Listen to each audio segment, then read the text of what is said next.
오늘 우리가 창세기 시리즈 두 번째 시간을 맞이했습니다. 우리가 창세기를 생각할 때 사람들이 창세기는 사실인가 허구인가 이런 질문들을 던집니다. 여러분은 창세기를 어떻게 생각하세요? 여러분 창세기가 사실이라고 그렇게 믿으세요?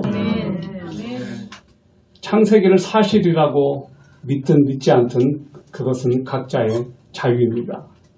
그런데 창세기를 사실로 믿는 사람들이 자기의 뿌리를 제대로 알고 있고 최초의 인류가 누구이고 또 역사가 어떻게 시작되었고 문명이 어떻게 시작되었는지를 창세기를 믿지 않는 사람들보다 훨씬 더 명확하게 알고 있다는 사실입니다. 우리가 창세기에 잘못 발을 들여놓게 되면 자칫 논쟁을 하게 되고 또 창세기가 오히려 혼란스럽게 비춰질 수 있습니다. 그래서 창세기는 우리들에게 이렇게 선언합니다. 태초에 하나님이 천지를 창조하시니라. 성경은 그렇게 시작하고 있습니다. 자, 오늘 저는 여러분과 함께 창세기 1장 2절 말씀을 나눕니다. 이 말씀은 우리들에게 또 어떤 의미로 다가올까? 이 말씀을 통해서 성경에 들다가 보여주려고 하는 것은 무엇인가? 그것을 같이 여러분과 나눠보겠습니다. 여러분, 태초에 하나님이 천지를 창조하시니라. 창세기 1장 1절입니다. 이 말씀은 태초에 바로 이 말씀으로부터 시작되는 것은 우리들에게 뭘 보여주려고 하는 것인가? 시간의 시작이에요. 시간의 시작. 태초에 클 태자 최초 초자예요. 큰 최초에 베레시트라고 합니다. 히브리어로. 이게 무슨 말이냐? 시간의 시작. 하나님, 영원하신 하나님께서 시간을 시작하셨어요. 그리고 하나님이 엘로힘 이렇게 등장합니다. 베레시트, 바라, 엘로힘 이렇게 시작돼요. 태초에, 큰 처음에, 최초에 하나님께서 지구를 만드셨어요. 지구는 몇째 날 만들어졌을까요? 첫째 날 만들어졌습니다. 하늘과 땅을 창조하셨다. 이것은 선언인 동시에 첫째 날 이루어진 일이에요. 여러분, 그리고 나서 창세기 1장 2절은 이렇게 말합니다. 그 땅이 형태가 없고 비어있으며 어둠은 깊음의 표면 위에 있고 하나님의 영들은 물들의 표면 위에서 움직이시니라. 여러분이 방금 들은 말씀은 킹 제임스 성경 번역입니다. 개역개정은 그렇게 말했습니다. 땅은 혼돈과 공허로 혼돈하고 공허했다라고 말하고 있습니다. 땅은 혼돈하고 공허하며 흑암이 깊음 위에 있고 이렇게 말하고 있습니다. 여러분 여기 2절은 접속사 배라는 단어로 시작이 돼요. 이 배가 뭐냐? 그런데 그 뜻이에요. 그런데 태초에 하나님이 천지를 창조하셨는데 배, 그 다음에 그예요. 그런데 그 땅은 그러니까 이것은 앞에 창조 역사가 없었다면 이 말이 나올 수가 없습니다. 천지가 창조되기 전의 모습이 아니에요. 하늘과 땅을 하나님께서 만드셨는데 그 땅은 공허와 혼돈으로 가득했다라고 했어요. 토우, 바, 보훔이라고 되어 있습니다. 이것이 무슨 말인가? 그 땅은 3일째 드러난 육지를 말하는 것이 아닙니다. 하나님께서 만드신 지구를 말하는 거예요. 그래서 배하 아래치라고 되어 있어요. 그런데 그 아래치 땅은 개역개정이 땅이 혼돈하고 공허하며라고 번역했는데 히브리어 원어는 토우, 혼돈, 그 다음에 보후, 공허, 이 두 단어가 같이 붙여져 있어요. 토우와 보후. 여러분 이것은 무엇을 우리들에게 보여주려고 하는 것일까요? 하나님께서 만드신 이 지구는 최초에 어떤 모습이었느냐? 무질서하고 생명력이 없는 그 자체였어요. 이것은 물리적으로 첫째 날 지구의 환경이 어떤 생명체도 살 수 없는 광물질과 바다를 이루는 수분이 혼합된 액체 상태로 생명이 전혀 살 수 없는 상태였습니다. 지금 여러분들이 우주선을 타고 화성이나 목성이나 수성을 가보면 바로 이런 모습을 볼 수 있어요. 바로 그 모습이에요. 형태가 없음, 황폐함을 뜻하는 히브리어 단어 토후, 그리고 텅 비어 있음을 뜻하는 히브리어 보후, 바로 이 단어가 지구의 모습을 보여주고 있습니다. 하나님께서 첫째 날 지구를 만드셨을 때 하나님께서 창조하신 이 지구는 어떤 생명체도 살고 있지 않았고 살 수 없는 바로 그 자체였습니다. 제가 가끔 건설 현장에 갑니다. 가보면 시멘트, 콘크리트 이런 것들이 그냥 자재만 수북이 쌓여있고 아직 어떤 시작도 하지 않았어요. 그런 모습이 연상이 돼요. 아파트가 골조가 되지 않은 상태. 흑암이 깊은 위에 있고 라고 했습니다. 흑암이 깊은 위에 있고 빛이 창조되기 전까지 온 우주는 캄캄했습니다. 오직 어두움만 천지에 가득했습니다. 여기 깊음에 해당하는 히브리어는 태훔이라고 하는 단어입니다. 태훔, 물결치다, 동요하다 라고 하는 훔에서 파생된 말이에요. 밑으로 깊이를 잴 수 없는 엄청난 깊이가 있는 지구의 표면에 거대한 파도가 일고 있었어요. 여러분 이것이 상상이 되세요? 혼돈하고 공허하고 흑암이 있는 이 지구, 빛과 질서와 생명체가 없는 이 지구의 그 표면은 물결과 이런 어떤 큰 파도가 있었어요. 여러분 이것은 우리들에게 뭘 말하느냐? 물이 있었다는 거예요. 묻이 드러나기 전에 물이 지구 표면을 덮고 있었어요. 그래서 깊음이라고 이렇게 표현을 했습니다. 깊음. 흑암이 깊음 위에 있고. 자, 바로 여기서 우리가 하나 짚고 넘어가야 될 것이 있습니다. 여러분이 창세기를 조금 공부하다 보면 어떤 이야기를 듣게 되냐면 간격 이론이라고 하는 것이 있어요. 이 간격 이론은 창세기 1장과 2장 사이에 간격이 있다는 거예요. 사탄은 언제 출현했느냐? 사탄은 언제 시작됐느냐? 바로 이때 시작됐다고 말합니다. 사탄의 타락과 심판이 창세기 1장과 1절과 2절 사이에 있었다는 이론이에요. 도널드 반 하우스라고 하는 신학자가 보이지 않는 전쟁에서 이 간격 이론을 제시했습니다. 창세기 1장 1절에서 하나님께서는 천지를 창조하셨다.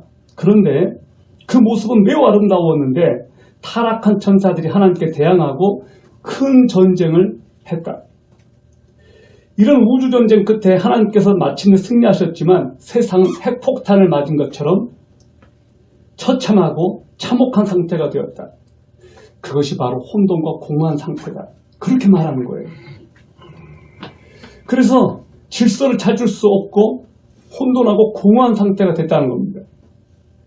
그래서 이것을 또 다르게는 재창조 이론이라고 말해요. Recreation Theory. 원래 하나님께서 인류를 만드셨는데 이렇게 사탄이 대입해서 엉망으로 만들어 놔가지고 창세기의 1장 3절 이하의 기사는 두 번째 창조 이야기가 되는 거예요. 세상의 모습은 그랬다 치고 사람의 존재는 재창조론에서 어떻게 설명되냐? 그들은 아담과 하와가 재창조의 시간을 만들어졌다고 말하는 거예요. 우리가 듣기는 진짜 말도 안 되는 이야기인데 어떤 신학자들은 이렇게 주장하고 믿고 있습니다. 첫 창조의 인간들은 아주 끈질긴 존재여서 우주 전쟁에서 살아남았다는 거예요. 그래서 바로 책 제목이 보이지 않는 전쟁이에요. 여러분들 어떻게 생각하세요? 물론 저는 이 이론을 믿지 않습니다. 그런데 이 간격 이론이 진짜로 어떤 신학자들은 그렇게 믿고 있다는 거예요. 바로 이 간격. 하나님의 창조와 또 그 다음에 2절 사이에 나타나는 이 간격. 여러분, 그래서 창세기는 많은 신학자들 사이에 논쟁거리가 되고 우리가 지금 읽은 창세기 1장 2절 말씀은 신학적인 난제 구절 중에 하나입니다. 이것을 간단하게 믿으면 되지만 어떤 사람들은 이것이 믿어지지가 않고 이 구절 하나하나를 그렇게 분해하고 분석해요. 여러분, 메뚜기를 잡아다가 분해하고 쪼개봐요. 죽어요. 성경은 놀랍게도 분해하고 쪼개면 쪼갤수록 그 안에 있는 성령께서 주시고자 하셨던 이 메시지들이 사람들 가운데서 역사하지 못하는 것을 봅니다. 성경의 이 창세기 기자는 우리들에게 노골적으로 믿으라고 제시하지 않습니다. 성경은 과학책이 아닙니다. 그럼에도 불구하고 이 성경은 매우 과학적이에요. 성경은 신비스러워요. 이 놀라운 이야기들은 우리들에게 믿음이라고 하는 이것을 우리들에게 강요하지는 않지만 그 말씀을 믿는 자들에게는 성경이 열려요. 이것이 놀라운 거예요. 믿지 않을 때는 이것이 답답하고 혼란스럽고 매우 이렇게 난해한데 이것이 믿어지면은 풀려요. 그래서 말씀은 믿게 되면 이해가 돼요. 이해가 돼서 믿어지는 것이 아니에요. 오늘 성경은 이렇게 말합니다. 하나님의 영은 그 물 위에 운행하였다. 여기 킹제임스 성경은 이렇게 말합니다. And the Spirit of God moved upon the face of the world. 물의 얼굴 위에 성령께서 운행하셨다라고 말하고 있어요. 여기 킹제임스 성경을 번역을 보세요. 하나님의 영은 물들의 표면 위에서 움직이시니라 이렇게 말하고 있습니다.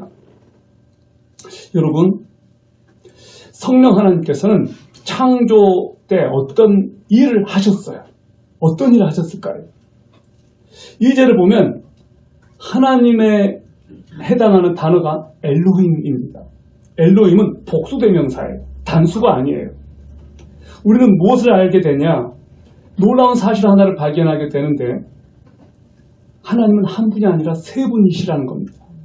삼위 하나님께서 천지 창조에 함께 관여하셨어요. 그런데 이 2절은 성령께서 이 지구를 품으시고 보듬으시고 마치 닭이 암탉이 병아리를 품듯이 알을 품듯이 알을 까듯이 바로 그런 모습을 연상시켜요.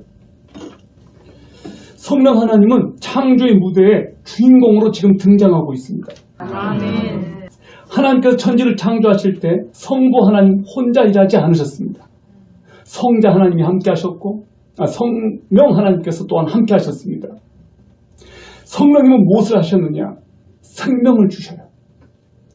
성령은 생명을 주시고 살리는 일을 합니다. 무인우주선을 보내서 달나라에 보내서 전송되어 온 달 표면 사진을 여러분들이 보시면 생명체가 없습니다. 물이 없어요. 생명이 존재하려면 뭐가 있어야 되느냐? 물이 있어야 돼요. 그런데 이 화학요소, 물질, 원자, 분자로 구성된 이 거대한 물체에 불과했어요. 최초의 지구가. 생명체도 그때는 없었어요. 여러분, 최근에 우주탐사선에서 화성, 토성 이런 사진들을 막 보내오잖아요. 이런 사진들을 보면 그건 역시 마찬가지예요. 물이 없습니다. 생명은 빛과 물 같은 요소들이 있어야만 존재할 수 있습니다.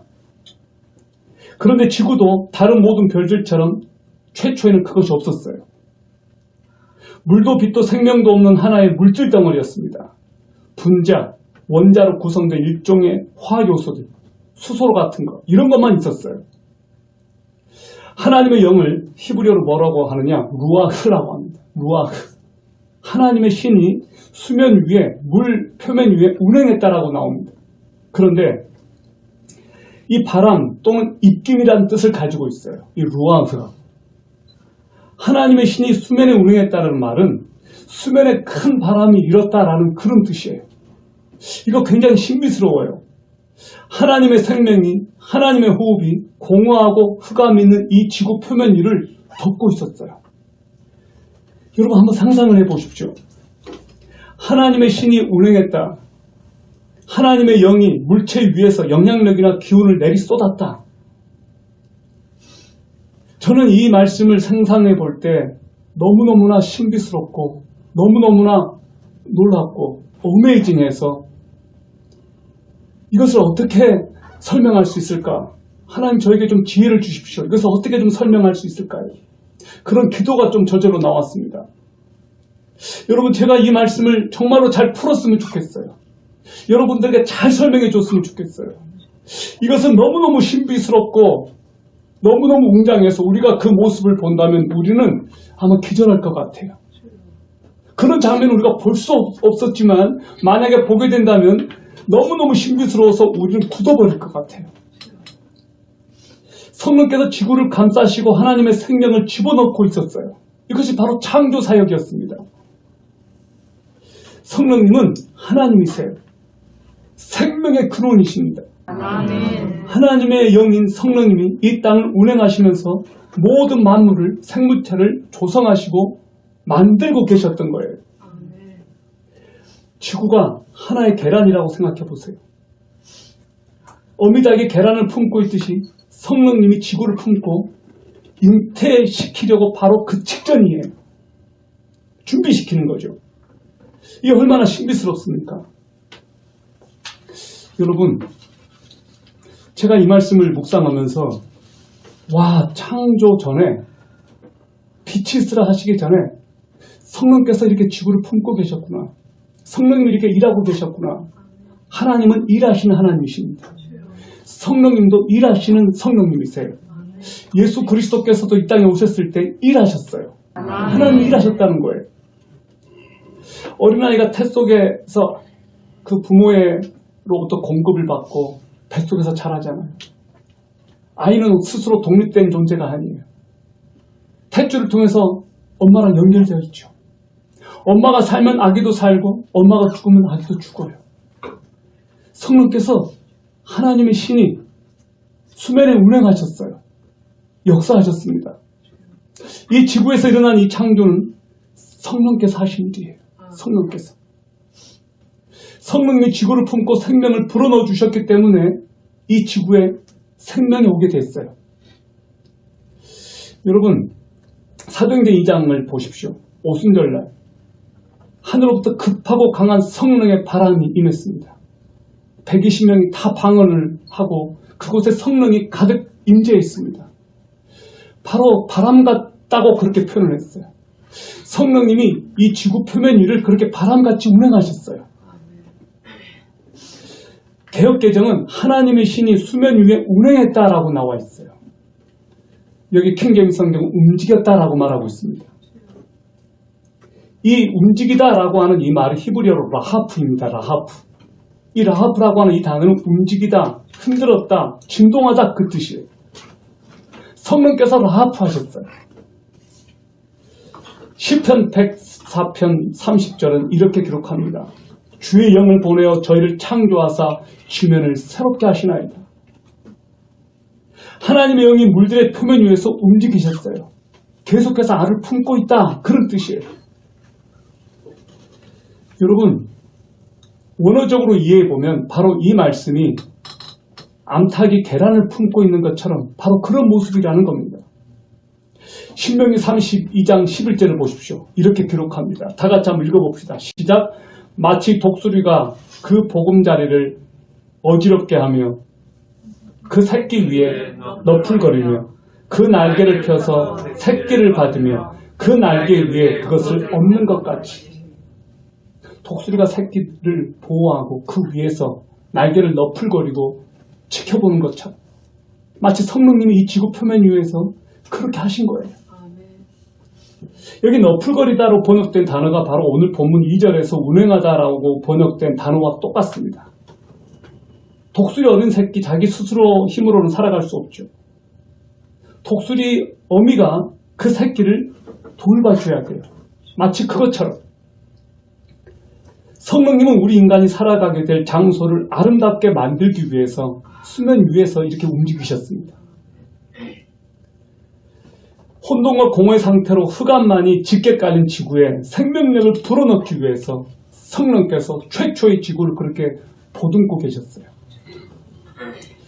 우리가 겸손하게 성령님을 받아들여야 됩니다. 혼란스럽고 무질서하고 지치고 힘들 때 우리들에게 가장 필요한 분은 누구신가? 성령님이에요. 우리가 무질서하고 혼란스러울 때 어떤 일들이 벌어져요? 생각이 정지된 것 같고 하늘이 노랗고 앞길이 보이지 않고 내 삶이 너무너무 힘들 때가 있죠. 그때 정말로 나를 잡아주시는 분이 누구신가? 성령님이세요. 생명력은 잃어가고 기운은 없고 답답할 때 나를 다시 회복시키시고 일으키시는 분이 누구신가? 성령님이에요. 성령님은 우리를 돕기 위해서 내 옆에 계신 분입니다. 그래서 헬라어로 파라클레이토스라고 했어요. 내 옆에 계셔서 나를 도와주시는 분. 여러분, 정말로 우리는 성령 없이는 살아갈 수가 없습니다. 이 생명력 없고 공허하고 혼돈된 지구에 생명을 공급하시고 이 지구를 보듬으신 분이 성령님이셨는데, 내가 죽어 있을 때, 내가 영적으로 흑암 가운데 있을 때 성령님이 내 주변을 맴돌고 계셨다는 거예요. 나를 살리셨어요. 성령님이 나에게 그때도 찾아오셨어요. 내가 성령님을 거절했던 거예요. 여러분, 지금도 성령께서는 어떤 영혼들 가운데 살아계시고 그들에게 지금도 어미가 자기 새끼를 계란을 품듯이 그렇게 하고 있습니다. 저는 하나님께서 그 영혼들을 만져주시기를 바랍니다. 여러분들은 지금 중보기도하는 어떤 영혼들이 있을 겁니다. 우리 자식들이 그렇고 우리 부모들이 그래요. 내 힘으로는 어떻게 해볼 도리가 없는 거예요. 성령께서 그 영혼을 녹여주시기를 바라요. 성령께서 그 영혼을 지금도 품고 있다고 저는 믿습니다. 여러분, 성령님은 자기가 스포트라이트를 받으려고 하는 분이 아니에요. 그런 놀랍게도 이 창세기 1장 2절은 성령님이 스포트라이트 받고 있어요. 하나님의 신이 수면에 운행했다라고 말하고 있어요. 하나님의 영이신 그분께서는 지금도 내 안에 계시지만 내 밖에서도 또 나에게 또한 임파워링 해주시고 계십니다. 그래서 우리는 성령의 기름 부으심이란 말을 써요. 지금도 성령님은 이 자리에 우리 가운데 함께 하심을 믿습니다. 어떤 분이 그런 소망을 가졌어요. 예배 가운데 하나님의 임재가 충만했으면 좋겠습니다. 예배 가운데 하나님의 임재가 가득했으면 좋겠습니다. 저는 이곳에 하나님의 임재가 가득했으면 좋겠어요. 저에게 성령님이 충만하게 임해 주셨으면 좋겠습니다. 제가 하나님의 임재로 넘쳤으면 좋겠습니다. 여러분이 이곳에서 하나님의 임재를 경험했으면 좋겠습니다. 이곳을 벗어나서 여러분이 직장에 있든 가정에 있든 성령님의 임재가 여러분에게 충만했으면 좋겠습니다. 우리는 성령님을 떠나서는 살 수 없는 존재들이에요. 성령님이 우리와 함께하지 않는다면 우리의 삶은 드라이하고 우리는 지치고 우리는 답답하고 어떤 것으로도 우리는 만족할 수가 없을 겁니다. 여러분, 요즘 우리 아이들은요, 혼자 냅둬도 잘 놀아요. 제발 그것만 빼앗지 말아달라고 말해요. 그것이 뭘까요? 성경이었으면 좋겠어요. 안타깝게도 성경이 아니에요. 그들이 그렇게 추앙하고 믿는 아이가 아이폰, 스마트폰이에요. 그것만 가지고 간다면 걔네들은 감옥까지도 가겠다고 할 거예요. 어딜 한복판에 다 던져놔도 저기 추자도 그 옆에 무인도가 있거든요. 거기 갖다 놔도 괜찮다고 할 거예요. 스마트폰을 뺏지 않으면. 거기가 기지국이 없어서 안 될 것 같아요. 여러분, 왜 우리는 성령님이 없이는 이렇게 잘 살아가면서도 스마트폰 없이는 못 사는 세상이 돼버렸을까요? 왜 이 시대는 성령님을 필요로 하지 않을까요? 왜 어떤 크리스찬들은 예수를 믿는다고 하면서도 삶의 능력이 없을까요? 왜 어떤 사람들은 예수를 믿는다고 하면서도 그 배에서 생수의 강이 흘러넘칠 거라고 예수님께서 말씀하셨는데 그것을 경험하지 못하고 있을까요? 성령님이 없기 때문에. 성령님을 경험하지 않기 때문에. 성령님을 필요로 하지 않기 때문에. 여러분, 저는 여러분에게 절대적으로 지금 필요한 분이 성령님이라고 믿습니다. 절대적으로 지금 저에게 필요한 분이 성령님이에요. 성령님의 기름 부으심, 성령님의 임재, 성령님의 능력이 저와 여러분에게 충만하기를 바랍니다. 그분을 구하십시오. 성령님을 구하셔요. 창세기 1장 2절에 나타난 혼돈과 공허와 흑암으로 가득 차 있던 이 지구에 성령님이 임하셔서 생명이 들어가고 놀라운 창조 역사가 시작이 되었습니다. 그렇듯이 저와 여러분도 성령께서 임하셔서 생명력이 회복되고 내 삶이 살아있는 삶이 되고 그리스도로 충만하고 다른 사람들에게 강력한 이 복음의 능력을 증거했으면 좋겠습니다. 살아났으면 좋겠어요. 우리 청소년들에게도 성령이 필요합니다. 청년들에게도 성령이 필요합니다. 성령이 없이는 이 세상을 살아갈 힘이 없습니다. 여러분, 오늘 여러분이 성령님을 마음속에 모시고 있습니다. 성령님이 여러분 가운데서 지금 운행하고 계심을 믿습니다. 그분을 의지하십시오. 오늘 하나님께서 우리에게 마치 독수리가 그 새끼를 품듯이 어미닭이 계란을 품듯이 그래서 그 계란이 부화돼서 하나의 생명체가 이렇게 탄생하듯이 하나님께서는 이 지구에 생명력을 불어넣으셨고 빛이 있으라라고 그 말씀이 떨어지기 직전에 유유히 이 지구 표면 위를 운행하시면서 준비시키셨어요. 생명이 들어가도록. 오늘 주님께서 우리에게 그 은혜를 주시기를 바랍니다. 죽었던 영혼들에게 성령께서 들어가셔서 그들을 살려주시기를 바랍니다. 예수님께서는 니고데모에게 말씀하셨습니다. 물과 성령으로 거듭나지 않고서는 하나님 나라에 들어갈 수 없다고. 물과 성령으로 거듭나게 하는 역사, 거듭나게 하는 이 역사를 성령님이 하시는 거예요. 성령님이 아니고서는 우리가 거듭날 수가 없습니다. 성령님 우리를 다시 태어나게 하시는 분이세요. 창조의 영, 우리를 새롭게 하시는 영, 우리를 살리는 영, 그 성령님이 오늘 이 아침에 저와 여러분에게 임하여 주시고 충만하게 뿔로 임하여 주시기를 주의 이름으로 축원합니다. 기도하겠습니다. 하나님 아버지, 우리가 성령으로 충만하기를 원합니다.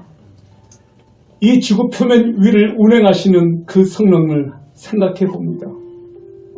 성령께서 차디차고 혼돈하고 공허하고 텅 빈 이 지구에 그 표면 위를 거니시면서 운행하시면서 생명을 불어넣을 준비를 하고 계신 것을 우리가 들었습니다. 아버지여, 우리 자녀들에게, 우리 부모님에게, 믿지 않는 내 동료 친구에게 성령께서 그렇게 임하여 주셔서 그 영혼들이 예수 그리스도를 믿도록 준비시켜 주시기를 기도합니다. 여기 지쳐있고 미래를 모르고 어찌할 뻔을 모르는 하나님의 백성들이 있습니까? 성령님 임하셔서 그들에게 충만하게 부어주시며 그들을 살려주시고 생명력을 불어넣어 주시고 회복되게 하여 주시옵소서. 하나님 영으로 우리를 충만하게 하사 이 세상을 이기는 그 능력으로 살게 하시고 복음의 능력이 또한 내 안에 차고 넘쳐서 이 세상 한복판에서 다른 무수히 많은 사람들에게, 하나님을 모르는 사람들에게 이것이 바로 하나님의 길이고 이것이 바로 너희들을 향한 하나님의 계획이다고 말할 수 있는 용기와 담대한 믿음도 허락하여 주시옵소서. 오 주님, 주님을 찬송합니다. 주 예수 그리스도의 이름으로 기도합니다. 아멘.